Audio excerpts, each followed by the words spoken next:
So much to get through with the wrangle, of course. Joining me on the desk is Sky News host Liz Storer. Good to see you, Liz. You too. And joining us in Melbourne is Justin Smith.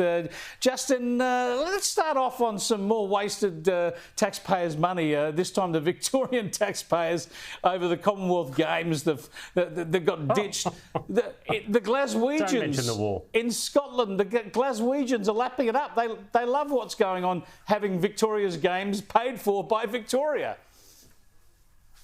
Yeah, I thought maybe this is a new business that Victoria could go in. You know, we get the ball rolling on a major sporting event and then somebody else sort of takes it over. I don't think we're going to do too well on the bottom line here if we keep doing that. But, look, it's I've got to say, it continues to be an embarrassment. It sure is. We should never have got it that far down the track. We should never have said yes. We should never have said yes. Don't you love it? Don't you just love a state, Liz, that pays hundreds of millions of dollars not to build a tunnel and hundreds of millions of dollars not to have the Commonwealth Games? But the Herald Sun were onto this. They knew what people would be thinking about this back in Melbourne because they sent someone to Glasgow to gauge the local reaction. Well, that somewhere else is here in Glasgow, Scotland, where I caught up with the locals to ask about how they feel about the games coming here. It'll bring back some tourism, generate some money, yeah. Help the economy, yeah. You just couldn't afford it. Basically, you couldn't afford it, so it's coming to Glasgow. Thanks, Dan. Thanks, Victoria. I love the way we have subtitles for them, but it's just perfect for the Scottish. It's not the same language, apparently. They can have the Commonwealth Games paid for by these people in Australia. Oh, it's a win-win for them. So their economy is going to boom thanks to this. All the accommodation that will be booked, all the food, all the catering that will take place, the packed-out stadiums. Even if you just had the athletes themselves descending upon Glasgow and barely any crowds, you'd still make $1 out of this. And like you say, all courtesy of one Dan Andrews. One Dan Andrews. They're How do we fight back over there? How do we fight back? Do we get Jindabyne to steal the Highland Games or something like that? I don't like our chances. Don't want to go to war with the Scots. Let's go to some more depressing news when it comes to the federal government. I showed you before that headline of the IMF, the International Monetary Fund, looking at what's happening around the world when it comes to inflation. It says Australia's doing worse than any other developed country, along with Slovakia, and our inflation rate's going to stay over 3%. That's outside the band that the Reserve Bank wants all of next year, which means, Justin, we're looking at interest rates remaining high. It means that we don't get an interest rate cut possibly for another year. Yeah, and look, and what we're hearing from the government is the same that we'll hear from any government, whether it be a blue government or a red government, is, as you know, they love to take credit when something goes well. And then when something doesn't go well, they'll put it down to the Reserve Bank or they'll put it down to somebody else. We hear this kind of garbage from both sides, and we've had it for years, and it's no different on this one. This one does seem to be a particularly bad set of numbers. It's a bad set of numbers. It's all driven by government spending. It's largely driven by government spending. But have a look at this. Jim Chalmers on Sunday night on Channel 7 was suggesting this was all behind us. Oh. Well, I think when it comes to inflation specifically, the worst is behind us. If you think about the fight against inflation, the worst is behind us. The peak in inflation is now in the rearview mirror.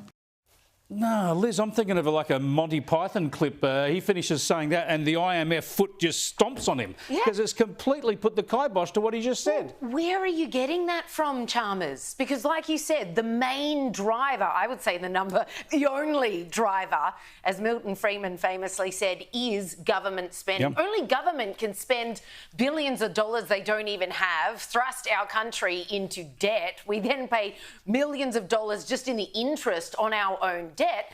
And here's a government who simply hasn't stopped spending, even after the debt that we plunged ourselves into post-COVID lockdowns, the pandemic, all the stuff that we purchased for that. But I also love what Milton Friedman said about this, because he said, when you think of what drives government inflation, it's you and me. It's us. Because they keep spending, because who doesn't love a handout? They keep spending because people love freebies. But this is, And when have you heard people rise up and say, no, we want some frugality. Yeah, we well, don't want we our do. children's children paying off your debt. That's why you need grown-up politicians. With freebies. We need grown-up politicians. Too many politicians are, oh, this is what people want. We only give them what they want. Yeah. Give them the alternative. I mean, the Howard government did it. Yes. The Kennett governments did it in Victoria eons ago.